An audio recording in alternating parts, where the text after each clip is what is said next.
오늘 말씀은 하나님과 승리하는 삶 마지막 네 번째, 하나님의 평안을 기대하라라는 제목으로 함께 말씀을 나누길 원합니다.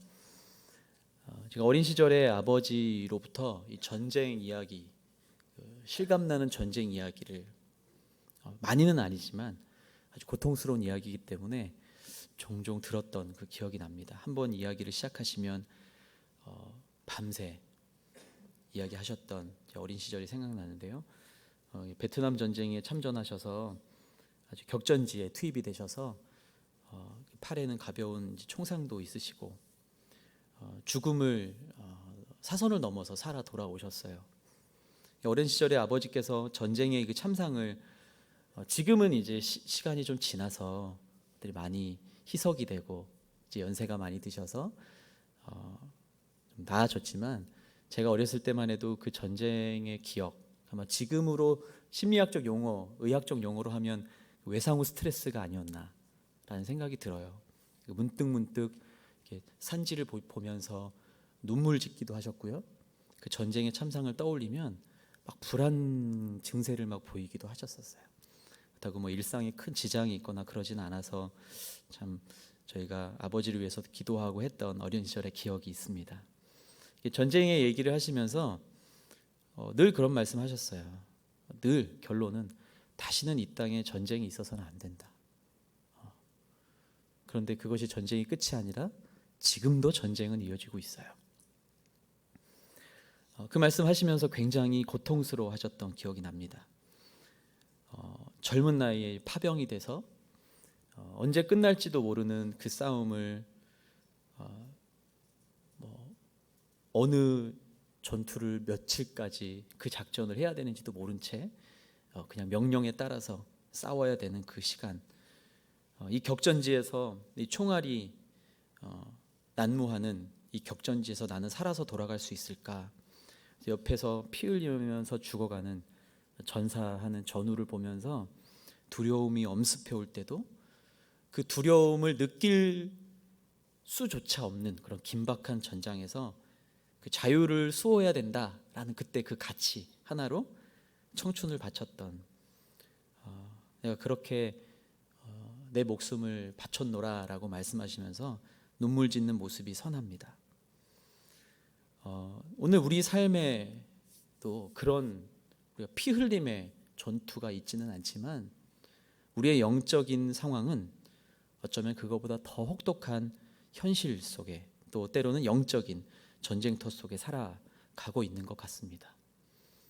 저희 보고 뭐 총 들고 적과 싸워야 되는 상황이 주어지진 않지만 오늘날 우리 대한민국뿐만 아니라 주변 열강과 보이지 않는 경제 전쟁, 정치, 또 사회 문화 안에 있는 이 수많은 전쟁 속에 언제 끝날지도 모르고 내가 그 안에서 살아남을 수 있을까?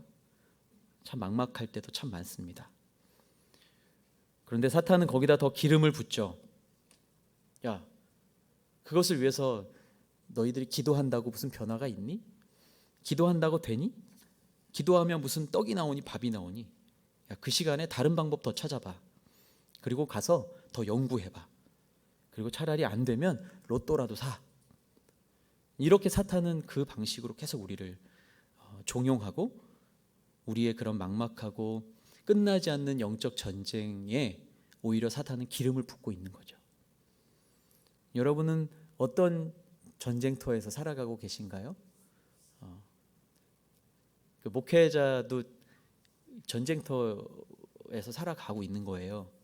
여러분과 함께 영적인 전투를 싸워내고 여러분은 또 여러분의 삶의 자리에서 주어진 사회, 뭐 가정에서, 일터에서 전쟁과 같은 삶을 살아가고 계시죠. 여러분은 그 전쟁터에서 무엇을 바라보고 또 무엇을 위해서 또 무엇을 기대하면서 싸워가고 있는지, 또 우리가 어떠한 싸움을 싸워가야 하는지 말씀을 통해서 오늘 상고해 보기를 원합니다. 지난 3주 동안 여호수아의 말씀을 통해서 우리에게 주는 교훈을 잠시 한번 복습해 봤으면 좋겠는데요. 한번 띄워주시죠. 첫 번째는 우리가 여호수아 말씀을 통해서 물론 다르게 다른 묵상들도 물론 있으시겠지만 저는 이렇게 정리해 봤어요. 우리 여호수아의 말씀을 통해서 하나님의 약속은 변함이 없으며 반드시 지키시는 신실한 분이시다. 오늘 저와 여러분들은 아무리 어려운 상황을 만나도 하나님의 약속이 있기 때문에 지금 이 자리에 나올 수 있는 것이고, 여러분 어떤 기대도 소망도 없다면 과연 우리의 예배 자리가 무슨 소용이 있나요? 우리의 이 싸움을 함께 싸워주고 계시고 승리를 미리 선포해 주신 하나님의 은혜가 있기 때문에, 예수님의 십자가가 있기 때문에 우리는 이 자리에서 그것을 기대하고 예배하고 있는 거죠. 그래서 기도가 의미가 있는 거고요. 그래서 첫 번째는 하나님의 약속은 변함이 없다. 반드시 지키신다. 그래서 우리는 그 약속을 기대하면서 오늘도 믿음의 경주를 달려가고 있다. 이게 첫 번째 교훈이고요. 두 번째는 전적으로 하나님의 능력을 의지하며 하나님의 말씀에 온전히 순종할 때, 온전히라는 단어가 중요합니다. 온전히 순종할 때 하나님의 도우심과 은혜를 경험하게 된다.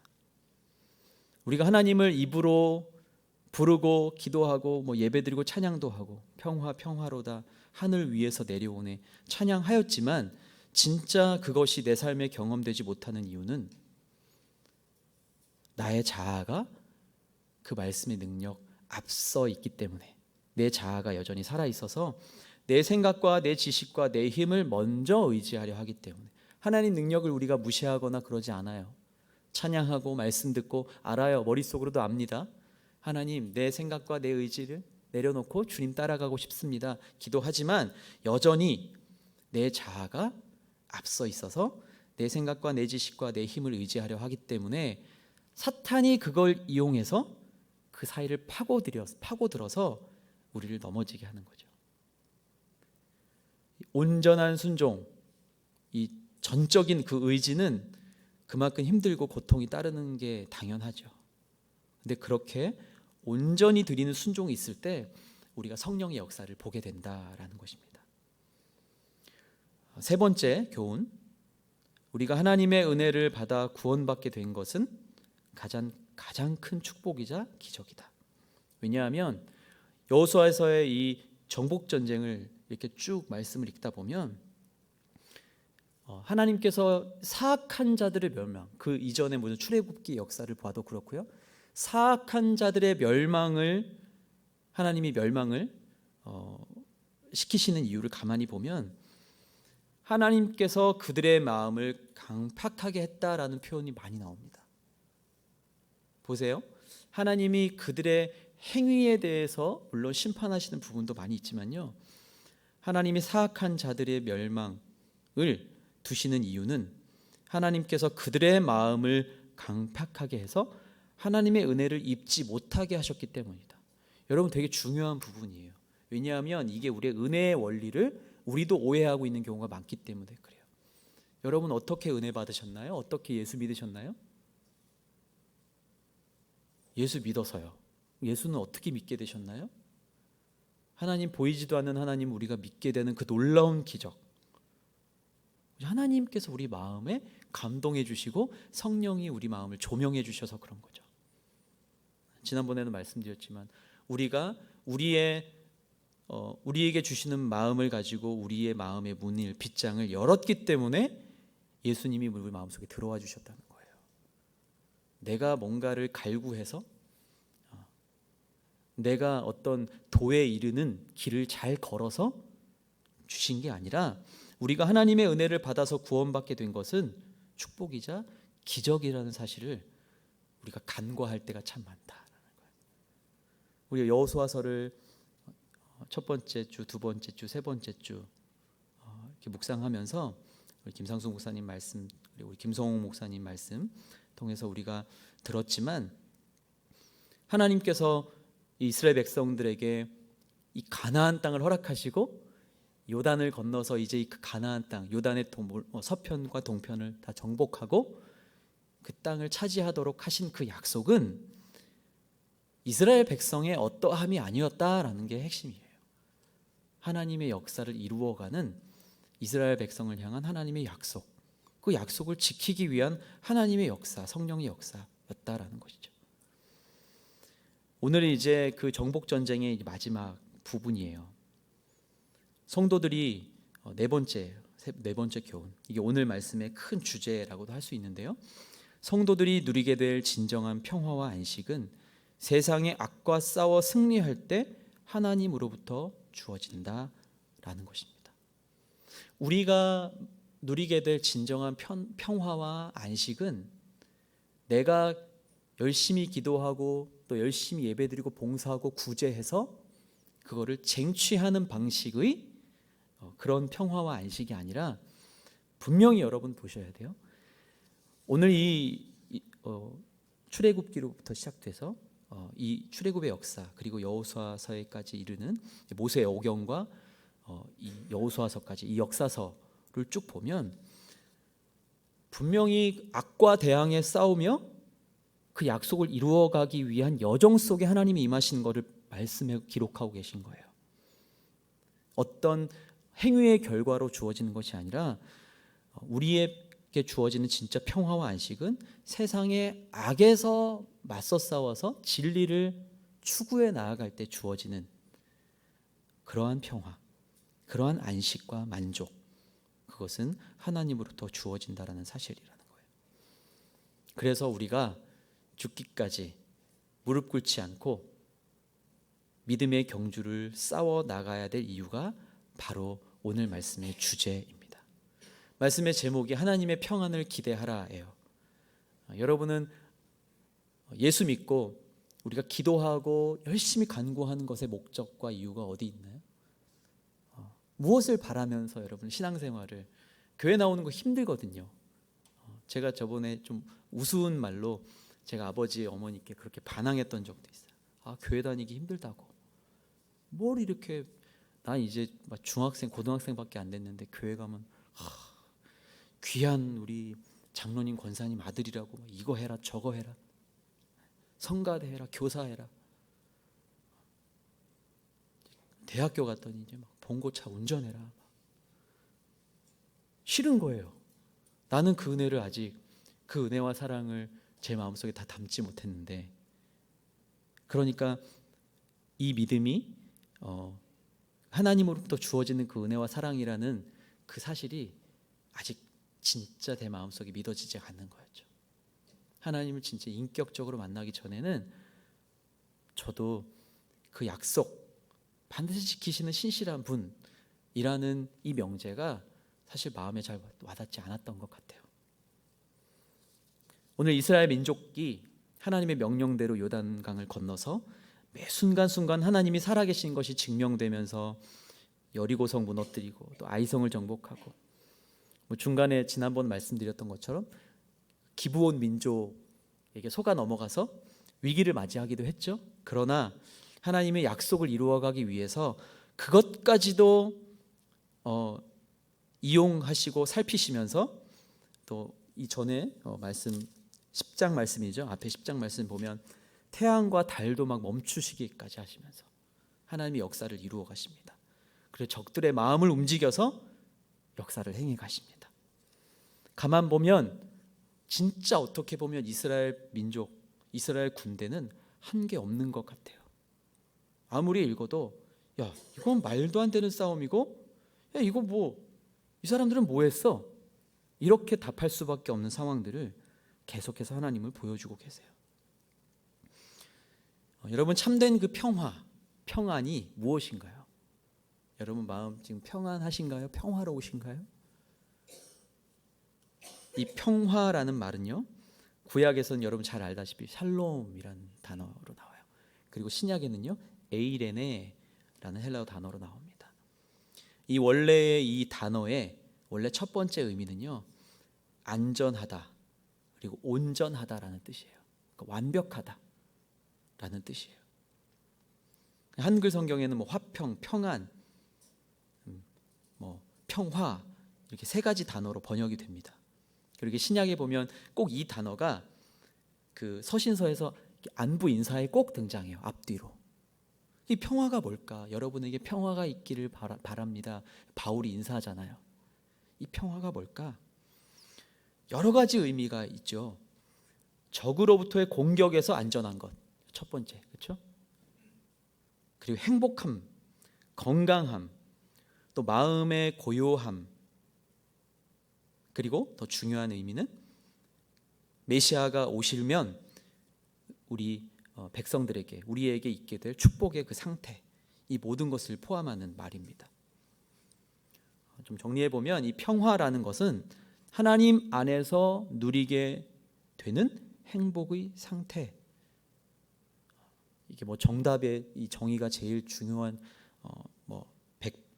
제일 100점짜리 정의라고 볼 수는 없지만, 우리가 하나님 안에서 누리게 되는 감사와 기쁨의 상태라 평안이다, 참된 평화다라고 볼 수 있겠죠. 근데 오늘 말씀을 보면요, 끊임없이 하나님께서는 이렇게 이스라엘 백성들을 인도하고 계시는데, 오늘도 말씀을 보면요, 눈앞에 펼쳐지는 상황은 그거랑은 거리가 멀어요. 그렇게 보면 말씀은, 이 성경 말씀이 너무 모순적인 것 같아요. 평화와는 너무 거리가 멀어 보여요. 우리가 여기서 무슨 평안을 기대할까?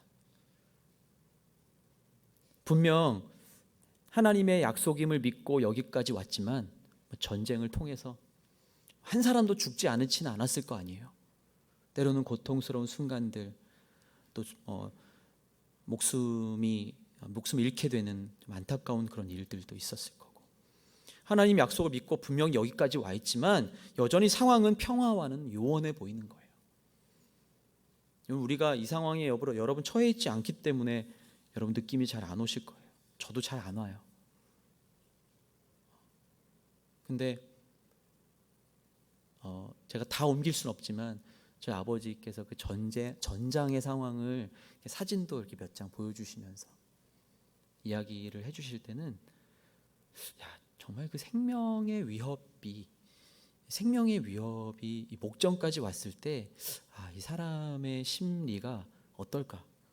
저는 어렸을 때 그런 거 고민을 해봤어요. 그것을 뛰어넘는 게 뭘까? 그 두려움을 뛰어넘어서 적진으로 한 발짝을 내디딜 수 있는 그 군인의 그 용기는 어디서 나오는 걸까? 어린 마음에 막 아버지한테 막 이렇게도 물어봤어요. 그 옛날에 베트남 전쟁 영화 보면 막 되게 무서워서 그냥 막 어떤 병사들은 머리에다가 그냥 총을 이렇게 들고 막 이렇게 쏘더라고. 제 아버지한테 이렇게 얘기했더니 아버지가 뭐라고 하셨냐? 그렇게 전쟁하는 군인은 없다. 아무리 나약하고 당장 집으로 돌아갈 것 같은 군인도 목숨의 위협, 그리고 옆에 있는 전우가, 내 백성이 죽어가고 있는 모습을 보면 그 두려움은 사라져버린다. 아무것도 무섭지 않은 상황이 온다. 과연 이스라엘 백성들이 어땠을까? 1절부터 5절 말씀을 한번, 1절부터 5절 말씀 한번 자막이 준비되어 있으면 보여주시고 제가 읽도록 할게요. 하솔 왕 야빈이 이 소식을 듣고 마돈 왕 요밥과 시므론 왕과 악삽 왕에게 전가를 보냈습니다. 무슨 전가리냐? 우리랑 같이 연합군을 만들어서 이 이스라엘 군대를 대항하자 이렇게 보낸 거예요. 북쪽의 산지 긴네롯, 남쪽 평지 골짜기, 서쪽의 돌이 높은 곳 왕들과 동쪽과 서쪽의 가나안 사람들, 아모리 사람들, 헷 사람들, 브리스 사람들, 산지의 여부수 사람들, 미스바 땅의 헤르몬 아래에 사는 히위 사람들에게도 전가를 보냈습니다. 그러자 그들이 모든 군대를 거느리고 나왔는데 그 사람들이 많아서 바닷가의 모래 같았습니다. 말과 전차도 대단히 많았습니다. 이 모든 왕들이 약속된 장소에서 이스라엘과 싸우려고 합세해 메론 물가에 함께 진을 쳤습니다. 이 하솔 왕 야빈이라는 사람이 이끄는 이 가나안의 크고 부유한 그 도시 국가들이 연합을 해서 메론 물가에 이제 진을 친 거예요. 이스라엘 백성을 마주해서 진을 쳤습니다. 역사를 좀 잠시 찾아보니까 이 당시에 가장 이 가나안, 팔레스타인 지역, 가나안 지역에서의 모든 경제의 중심이었던 이 도시들이에요. 그리고 강력한 철기, 1세대 철기 문화를 가진 곳이 바로 이 사람들이었어요. 이걸 바탕으로 말과 전차로 무장한 전차 부대가 지금 앞에 딱 서 있는 거예요. 근데 여호수아가 이끄는 이 당시 이스라엘 군대는 창과 방패만 주로 든 보병들이었다라는 기록이 있습니다. 여러분, 군사적으로도 지금 이미 압도적인 열세에 있는 이 이스라엘 군대, 지나가는 아이들이 보아도 쉽게 결과를 예측할 수 있는 상황이에요. 여러분 작년인가요? 우리 월드컵이 있었죠. 피파 랭킹 1위 독일과 피파 랭킹 당시에 42위인가요? 대한민국이 붙었어요. 예선 3차전에서 붙었죠. 근데 100명의 축구 전문가들 중에서 99명이 독일의 승리를 예상합니다. 제가 볼 때는 그 한 명은 우리나라 사람이었던 것 같아요. 100명의 축구 전문가들 중에서 99명이 독일의 승리를 예측합니다. 어떻게 보면 당연한 거예요. 그렇죠? 세계에서 축구를 제일 잘하는 나라와 그냥 아시아에 있는, 그들이 볼 때는 아시아에 있는 변방국가 대한민국, 선수들의 연봉을 합쳐도 20배 이상 차이 나는 그런 대한민국. 근데 대한민국이 이겼어요. 경기 내용이 어찌 됐던 이겼어요. 제가 이걸 보면서요, 사단이 우리에게 침투하는 방식이 바로 이런 방식이구나. 사탄은 우리한테 또 가장된 평화의 방식으로 접근합니다. 어떤 체면, 사회적 위치, 그리고 때로는 열등감도 이용해요. 우리 안에 있는 열등감도 이용해요. 그리고 우리에게 최면을 거는 거예요. 야, 되겠냐? 말이 되니? 그냥 차라리 로또 될 거를 네가 기대하고 로또를 매일 하루에 하나씩 사라. 우리를 그렇게 넘어뜨리고 하나님으로부터 오는 평화, 우리 하나님의 그 평화는 우리가 그 싸움을 최선을 다해서 싸워내야, 하나님 의지해서 싸워내야 주어지는 평화인데, 사단은 그거를 사전 차단하죠. 하나님으로부터 오는 평화를 단전시키려고 온갖 교묘한 수단을 씁니다. 제가 우리 성도님들을 만나면서 많이 느끼는 것도 그런 거예요. 참 세상의 공격, 사단의 공격이 강하구나. 제가 우리 성도님들 순예배 가고 성도님들을 신방하면서 느끼게 되는데요, 물론 저 자신에게도 마찬가지입니다.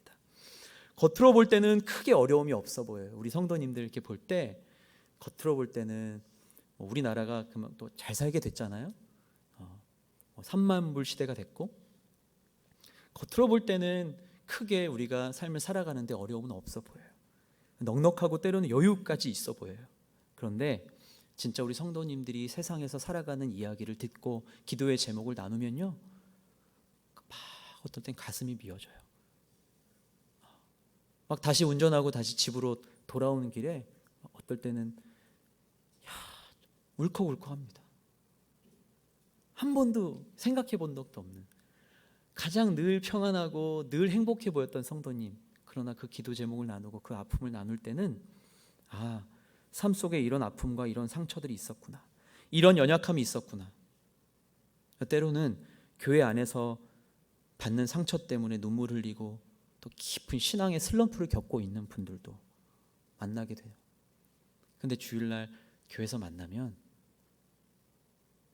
아무 일 없는 것 같이 만나게 되는 거예요. 얼마나 힘들까? 얼마나 힘들까? 물론 그것이 모두가 다 사단의 그런 우리를 넘어지게 하는 그런 연약함에서 나오는 건 아니겠지만, 사단은 그걸 이용하고 있구나. 우리의 아픔과 상처도 우리 안으로 다시 우리를 넘어뜨리려고 하는 도구로 사용해서 진짜 평화를 맛보지 못하도록 사단은 그렇게 우리를 넘어뜨리고 있구나. 제가 그렇게 깨닫게 됐습니다. 그래서 이젠 안 믿어요. 평안하셨나요? 예, 별일 없어요. 제 믿음이 부족해서가 아니라 그 말을 그대로 받지 않기로 했어요. 왜 어려움이 없겠어요? 왜 슬프고 고통스러운 일이 없겠느냐는 거예요. 정말 아무것도 모르는 작은 아이들도 인생의 고통을 느낀대요. 친구들이 다 스마트폰 갖고 있는데 나만 스마트폰이 없어서 인생의 좌절을 경험한대요. 친구들은 다 이걸 경험하는데 나는 그걸 경험 못해서 인생이 끝난 것 같은 좌절을 느낀대요. 아, 우리에겐 다 그런 아픔과 그런 연약함들이 있구나. 저는 그 깨달음이 오늘 말씀의 주제라고 생각해요. 여러분은 어떤 하나님 안에서 어떠한 평안을 누리고 계십니까? 하나님의 평안을 우리 말씀의 제목처럼 기대하고 계십니까? 기대할 수 있으신가요? 여러분의 삶에 펼쳐진 삶의 상황들과 여건들을 바라보면서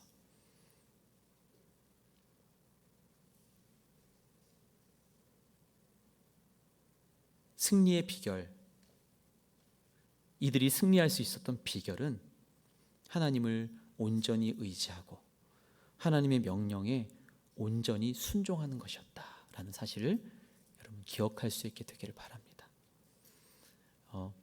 오늘 말씀, 오늘 새벽에 오늘 말씀 그렇게 나눴는데요. 이 레위기 말씀, 나답과 아비후가 다른 불을 가져다가 분향하다가 그 불에 불타 죽게 돼요.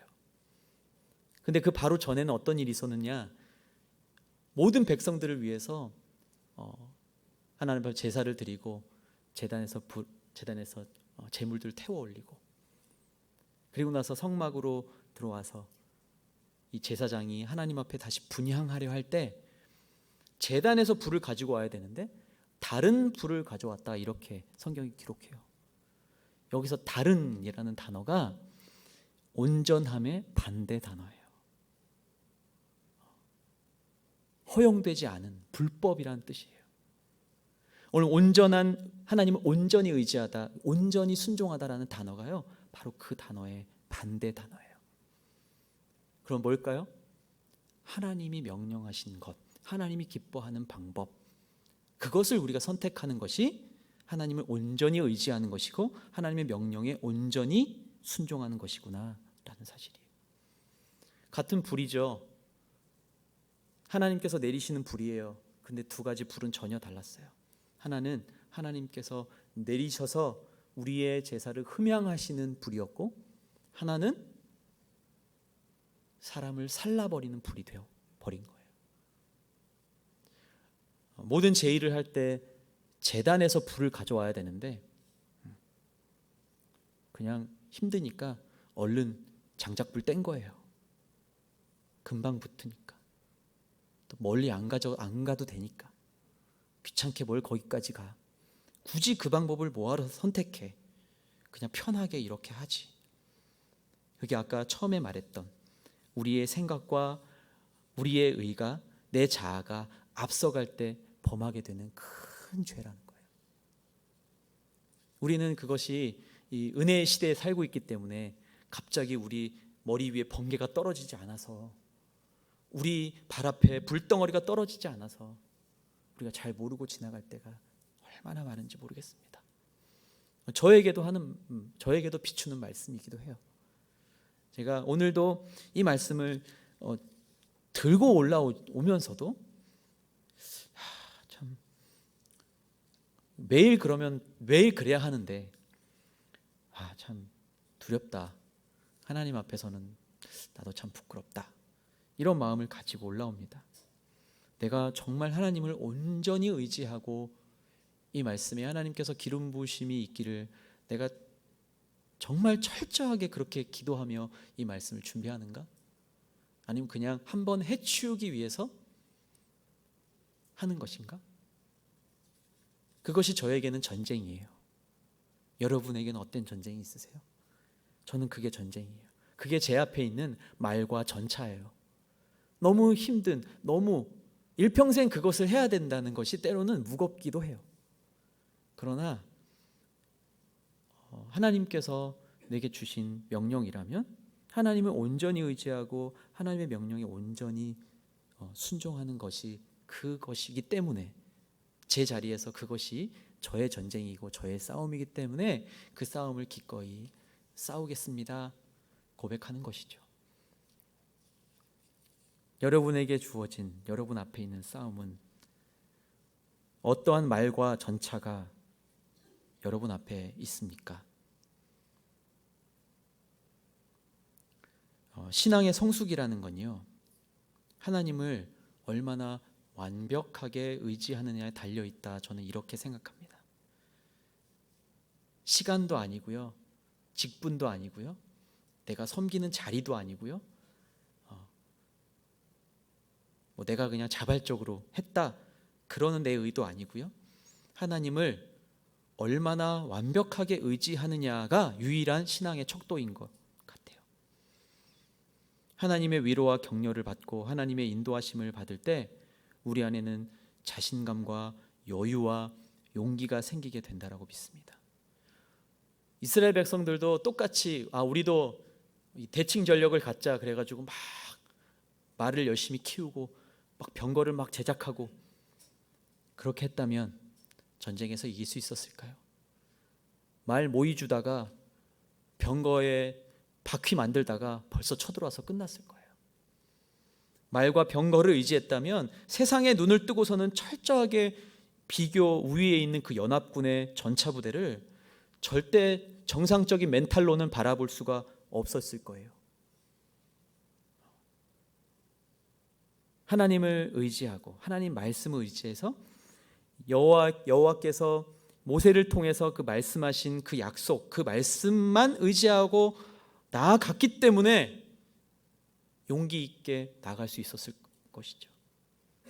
우리는 눈에 보이는 것 그리고 저 말과 전차에 비교해서 필적할 수 있는 뭔가를 계속 연마하려고 그렇게 노력을 하고 있는, 그렇게 해서 그 어려움을 이기고자 할 때가 참 많다라는 사실이죠. 그런데 하나님은 이 세상의 물질이나 권력이나 명예를 의지하기보다는 오히려 반대, 그것을 제하면 제할수록 더 가까이 오셔서 역사하신다는 사실, 더 가까이 오셔서 우리의 도움이 되신다는 사실을 기억할 수 있게 되기를 바랍니다. 약할 때 강함 되시는 주님, 우리가 찬양으로 그렇게 많이 불렀지만 약하니까 힘주세요라는 방식으로 우리는 끊임없이 기도해요. 근데 그 힘이 하나님의 능력이라면 참 좋겠지만 그렇지 않을 때가 참 많다. 하나님, 내가 약하니까 저 사람 밟고 일어설 힘을 주세요. 우리의 기도의 방식은 자꾸 그렇게 가요. 하나님, 저는 아무것도 없습니다. 모르겠습니다. 제가 가진 것 갖고 해보려고 했는데, 제가 가진 물질과 제 사회적 지위를 가지고 뭔가 해보려고 했는데 되는 게 없네요. 그러면서 하나님 원망하는 게 아니라 하나님 행하십시오. 제가 이거 내려놓겠습니다. 제하고 내려놓을수록 하나님은 더 기뻐하시고 더 우리 가까이 다가오셔서 우리를 도와주시는 분임을 믿습니다. 그런 하나님의 도우심을 경험하기를, 그런 하나님으로부터 나오는 참 평안을 경험하는 저와 여러분들 되기를 축복합니다. 그렇게 하나님을 온전히 의지하면요, 자연히 하나님의 명령에 온전히 순종하게 되는 거예요. 여호수아가 하나님이 모세에게 명령하셨던 것을 그대로 다 행했죠. 6절 말씀, 9절 말씀, 12절 말씀, 앞에 우리가 읽지 않았지만 15절 말씀 계속해서 연달아 나와요. 그러자 여호수아는 그 모든 군사들과 함께 메론 물가에 있는 그들을 급습해 덮쳤습니다. 9절, 여호수아는 여호와께서 지시하신 대로 행해 그들의 말의 뒷발 힘줄을 끊고 전차를 불로 태웠습니다. 12절, 여호수아는 여호와의 종 모세가 명령한 대로 이 왕들의 모든 성과 그 모든 왕들을 점령하고 그들을 칼날로 쳐서 진멸시켰습니다. 15절, 여호와께서 그 종 모세에게 명령하신 대로, 모세가 여호수아에게 명령한 대로 여호수아는 그대로 했습니다. 그는 여호와께서 모세에게 명령하신 모든 것을 남김없이 행했습니다. 아멘. 다른 기록이 없어요. 다른 기록이 없어요. 여호수아는 그 모든 군사들과 함께 말씀하신 대로, 지시하신 대로, 명령한 대로 5번 나와요. 그 표현이. 그 하나님의 명령이 무엇이었나요? 6절 말씀, 6절 말씀 같이 한번 읽어볼까요? 6절 말씀 성경책 보시고 시작. 그때 여호와께서 여호수아에게 말씀하셨습니다. 그들을 두려워하지 마라. 내일 이맘때 내가 그들 모두를 죽여 이스라엘에 넘겨줄 것이다.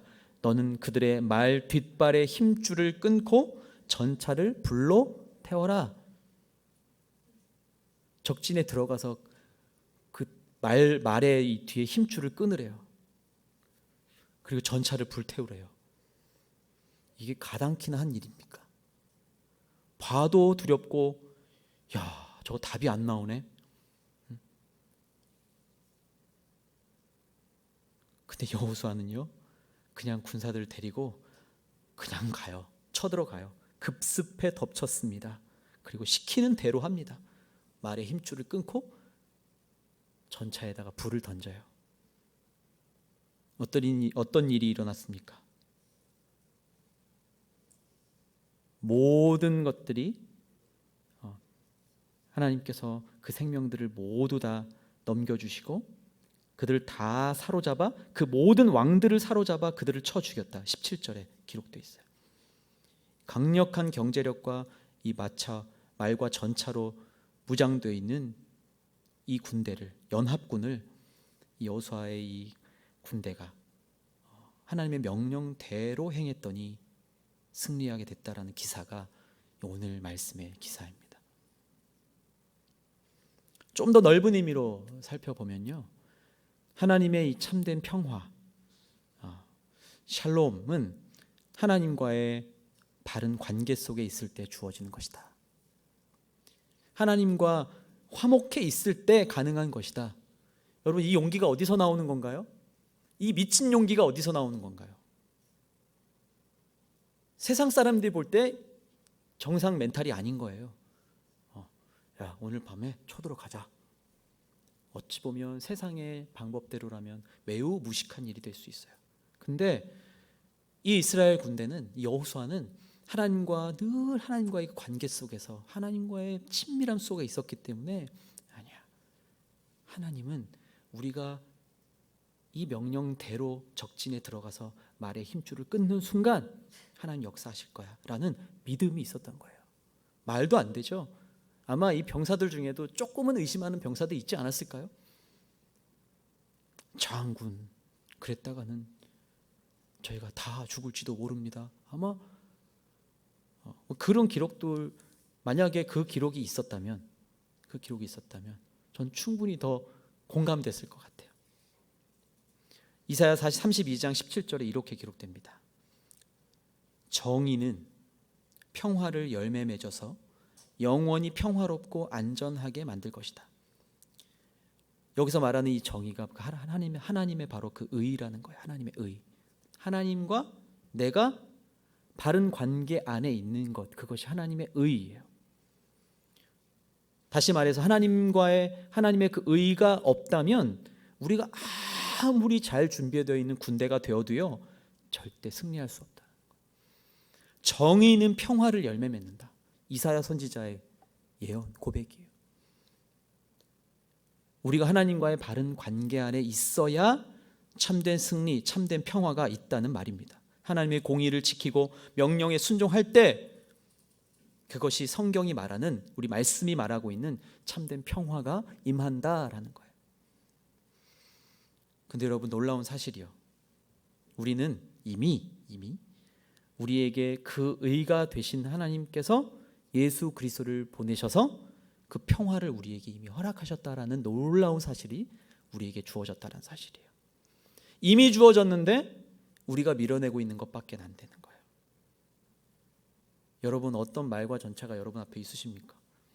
오늘 여호수아의 이 정복 전쟁을 이제 오늘 네 번째 이 말씀을 통해서 하나님과 승리하는 삶의 마지막, 여러분 어떠한 승리하는 삶으로 나가셔야 될까요? 말과 전차는 여러분 영원히 우리 삶 앞에 주어질 거예요. 제 앞에도 주어질 겁니다. 제 앞을 가로막는, 제가 하나님의 말씀을 말씀답게 대언하지 못하도록 제 내면과 저의 입술과 저의 인격과 소양을 계속해서 사단은 갉아먹으려고 애쓸 거예요. 제가 순간 정신을 잃어버리고 하나님과의 그 의, 하나님과의 연합, 화목, 그 관계가 깨어진 채로 열심히 성경 백독을 해봤자 절대 진짜 그 참된 평화는 누릴 수 없다. 목사라고 거저 주어지는 거 아니다. 내가 오랫동안 신앙생활했기 때문에 거저 주어지는 것 아니다. 내가 교회에 직분이 있기 때문에 주어지는 것 절대로 아니다. 우리가 받은 평화는 세상에 주는 것 같지 않은, 깨지지 않는 영원한 하늘의 평화이다라고 말씀합니다. 우리가 예수 그리스도 안에 온전히 있을 때 우리가 누리는 참 평화. 우리의 기도의 방향도 그래서 그 방향으로 가야 되는 거예요. 예수님의 그 참 평화, 십자가에 죽으셔서 완성하신 그 평화. 오늘 마지막 23절 말씀에 이렇게 여호수아는 여호와께서 모세에게 말씀하신 대로 온 땅을 차지했습니다. 여호수아는 할당된 땅을 이스라엘에게 그들의 지파에 따라 유산으로 주었습니다. 그 땅에 전쟁이 그쳤습니다. 우리에겐 예수 그리스도의 그 십자가의 그 보혈로 말미암아서 우리의 전쟁이 끝난 거예요. 이긴 거예요. 그러나 계속해서 우리의 그 싸움은 우리가 싸워 나가야지. 다시 오실 주님 바라볼 때까지, 만날 때까지. 우리가 그렇게 예수 그리스도 안에 있을 때 누리는 참 평화를 날마다 우리가 깊이 인식하면서 살아야 되고요. 우리 이웃에게도 여러분 전해 주셔야 되는 거예요. 그게 크리스천의 사명, 예수 믿는 자의 사명이라는 거예요. 그냥 나만 잘 먹고 잘 사는 것이 우리의 기도의 제목으로 끝나면 안 되고, 하나님 우리 부서에 평화를 주십시오. 내가 준비하고 내가 계획하는 일들 좀 더 나가면 내가 준비하고 있는 교회 섬김 사역들 잘 되게 해주세요. 그것을 뛰어넘어야 돼.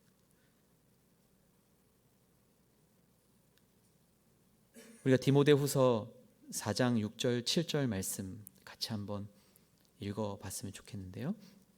자막을 통해서 디모데후서 4장 6절 7절을 다 같이, 제가 이 말씀을 읽고 말씀을 맺고 싶은데요. 이게 우리의 비전 선언문이 됐으면 좋겠다라는 마음이 들었어요. 디모데후서 4장 7절 8절 7절 8절이죠? 네. 다 같이 한번 읽겠습니다. 시작. 나는 선한 싸움을 싸우고 경주를 마치고 믿음을 지켰다. 이제 나를 위해 의의 면류관이 준비되었으니 주 곧 의로우신 재판장이 그날에 내게 주실 것이다. 그리고 나뿐 아니라 주의 나타나심을 사모하는 모든 사람에게도 주실 것이다. 아멘. 여러분, 하나님의 그 진짜 평안을 기대하십시오. 오늘 말씀의 제목처럼 그 하나님의 평안을 기대하고 또 그리스도 안에서 누리는 영적인 그 참된 평화를 기대하고 갈망하고 또 승리를 선포하고 세상에 나가서 그 평화와 우리가 알고 있는 그 비밀함, 그 평화, 그 샬롬을 흘려보내는 능력 있는 주님의 사람들 되기를 예수님의 이름으로 축원합니다. 같이 기도하겠습니다. 기도할 때 우리가 우리 앞에 놓여 있는 우리를 평안치 못하게 만드는 많은 요소들이 있을 거예요. 우리의 눈으로 볼 때는 도무지 해결되지 않고 해석되지 않고 이렇게 계량되지도 않을 만큼 많은 어려움들이 우리 앞에 있습니다. 그런데 우리가 여호수아서의 말씀을 쭉 살펴보면서 우리가 고백했던 것처럼 하나님의 약속은 변함이 없으시다. 변함이 없는데 우리의 마음이 변하는 거죠. 우리의 마음이 흔들리는 겁니다. 우리 믿음이 흔들리는 거죠. 반드시 그 약속을 지키시는 분이 하나님이시다. 우리가 어떤 어려운 상황 속에서도 하나님의 약속을 기대하면서 믿음의 경주를 달려갈 수 있도록 주님 인도하여 주시옵소서. 어떤 상황이든지 우리 앞에 하나님 말과 전차가 있을지라도 그것을 믿음으로 승리를 선포하며 나아가는 하나님의 사람들 되게 하여 주시옵소서. 함께 기도하며 나아가겠습니다. 참 좋으신 아버지,